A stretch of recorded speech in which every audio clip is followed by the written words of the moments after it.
मुलगा चिडून म्हणतो, मला हे घर, हे शहर आणि ही लोक नको आहेत. इथे कुणीच मला समजून घेत नाही. सगळीकडे फक्त कटकट आहे. मी लांब जातोय. तिथेच माझं आयुष्य सुधरेल. आई शांतपणे डोळ्यात पाणी आणून त्याच्याकडे बघत असते, पण वडील काहीही बोलत नाही. ते फक्त एक छोटंसं रोपटं मुलाच्या हातात देतात आणि म्हणतात, बाळा, जिथे जाशील तिथे हे रोपटं लाव आणि त्याची काळजी घे. मुलगा काही न बोलता घर सोडून निघून जातो. 6 महिन्यांनी तो परत येतो, पण चेहऱ्यावर अजूनही राग आणि अस्वस्थता असते. तो वडिलांना म्हणतो, बाबा, दुसरं शहर सुद्धा तसंच आहे. तिथले लोकही वाईटच आहेत. तिथेही माझं कोणाशी पटलं नाही. वडील शांतपणे विचारतात, आणि त्या रोपट्याचं काय झालं? मुलगा म्हणतो, ते तर वाळून गेलं. तिथली माती आणि हवा खराब होती.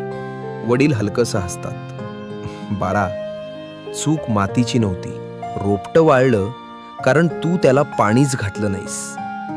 तू जग बदलण्यासाठी घर सोडलंस, पण स्वतःला बदलण्यासाठी एक पाऊलही उचललं नाहीस.